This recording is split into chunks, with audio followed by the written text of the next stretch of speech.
The White House's plan to put Washington front and center in the AI race, comparing what they want to do to the Manhattan Project. You know, the research project that gave us the atomic bomb. It's called the Genesis mission, a government-wide push to fast-track AI breakthroughs in energy, science, and defense, with the Department of Energy at the center of it all. The plan unites AI research across 17 national labs and some 40,000 DOE scientists, creating one coordinated federal AI platform for the first time ever.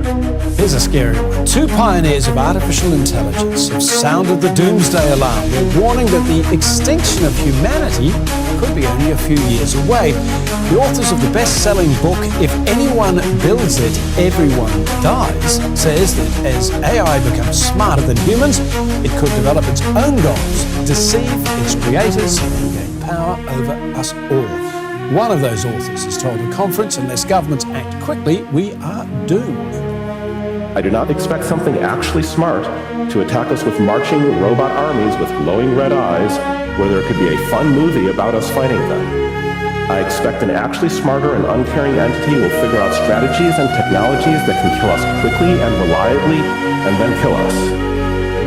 Michael Notel is an associate professor at the University of Queensland and specialises in artificial intelligence, and he joins us from Brisbane. We just heard from one of the authors of the book, If Anyone Builds It, Everyone Dies. This is scary stuff. Is humanity actually staring down the abyss? The Trump administration is pushing to expand AI in federal scientific research. Yesterday, President Trump signed an executive order launching the Genesis mission. The plan allows Department of Energy national labs to use AI while partnering with tech companies and universities. Supporters say it could boost research in physics, chemistry, nuclear science, and space exploration, but critics warn the move could drive up energy use and raise safety concerns if regulations are weakened. With this pen today, President Trump signed an historic mission. This is reminiscent of the Manhattan Project that brought World War II to an early and successful end, similar to the Apollo projects that put a man on the moon in 1969. This is an all-in national effort to take the power of AI and pair it with the 40,000 outstanding scientists and engineers at our national labs to use the world's largest supercomputers to advance innovation and science, to fix our rising energy costs, to give better economic opportunities for our citizens, to make longer and healthier lives possible. Today was not incremental, Brett. It was transformative. Sure. Well, so like in the long term, where will things end up? Long term, I don't know what long term is. Maybe it's 10, 20 years, something like that. For me, that's long term. My prediction is that work will be optional. Optional. So we'll take that. Yeah. I mean, it'll be like playing sports or a video game or something like that. If you want to work, in the same way, like you can go to the store and just buy some vegetables, or you could grow vegetables in your backyard. It's much harder to grow vegetables in your backyard, but some people still do it because they like growing vegetables. That will be what work is like, optional. And between now and then, there's actually a lot of work to get to that point.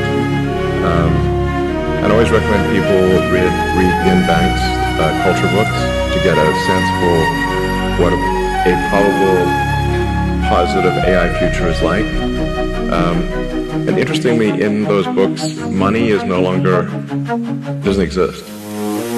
It's kind of interesting. And my guess is, if you go out long enough, assuming there's a continued improvement in AI and robotics, which this seems likely, the money will stop being relevant at some point in the future.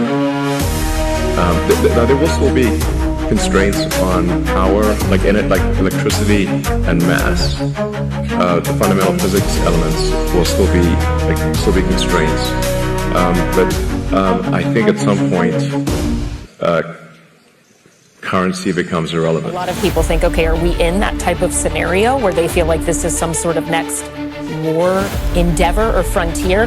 What do you make of it having a name and kind of the references to the Manhattan Project? Yeah, so I think this is a tremendous shift in kind of America's approach to AI, or really, I think it's a reinvention of kind of federal backing of AI projects.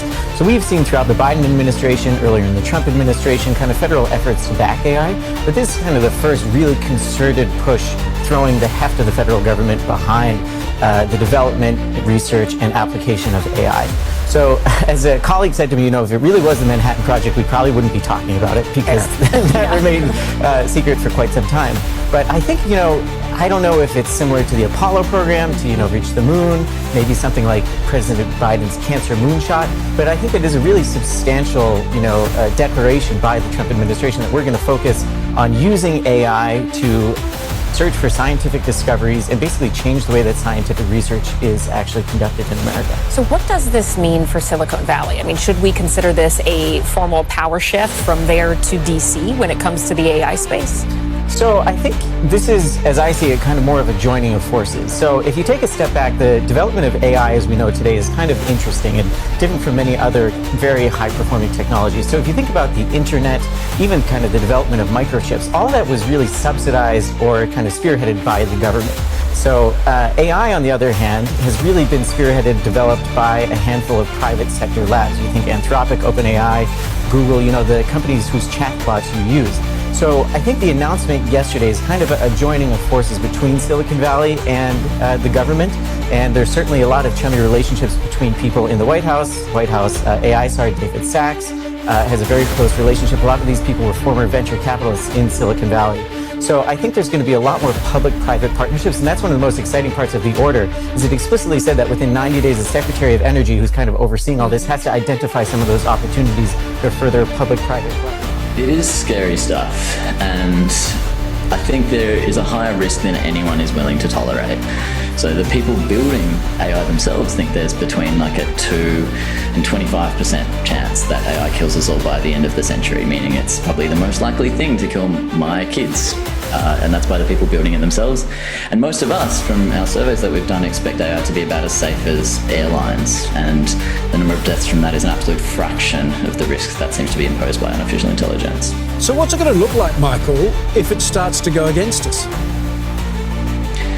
The scary thing is that because it's smarter than us, we don't know, and that's exactly why it would be very difficult to control.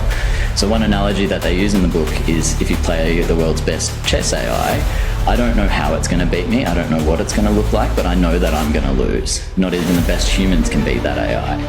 And so if we have an AI that is genuinely smarter than us, we don't know how it's going to beat us. But one of the things that they talk about in the book is that COVID showed us that we're very vulnerable to viruses, and viruses can get much more deadly than COVID. And so if you have anything that has any knowledge of biology, there is a pretty decent way to attack us there. Is there a specific tipping point that you can see coming? The thing that most people are worried about is when AI can start doing AI research.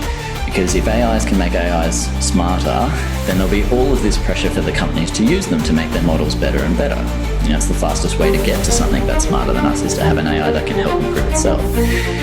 The issue is that if you hand control to an AI, to its own development, then it can, if it goes even slightly off the rails and its values are even remotely detached from our own, then it'll be really hard to keep control as it starts to become more and more powerful. So Elon Musk, before he went right off the charts, used to warn about all this kind of stuff. You've highlighted that AI models are grown and not crafted. What do you mean by that? And does that mean a bigger risk for humans?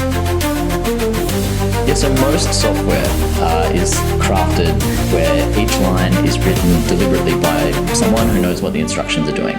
AI models aren't built like that. They write a piece of software where the model is trained off a whole bunch of data, and it makes it much more like raising a kid than crafting a piece of furniture, where you give it hopefully the right environment and hopefully the right stimulation and hopefully the right kid comes out at the end. But as we've seen from many examples this year, it's really unreliable. So you mentioned Elon Musk. He trained one of the world's biggest AIs recently, and a very minor change to the instructions that they gave, and it was professing itself as Hitler on the internet and talking about death to the Jews. And this is, one of the world's wealthiest and smartest people trying to control something, and this would not happen with a normal piece of software where you've coded everything in. But because we're just kind of trusting the model to learn the right things from the information that we give it, it makes it much less likely that we're going to get exactly what we want, and that's what creates the danger. Well, Michael, it certainly is a worrying thing to think about.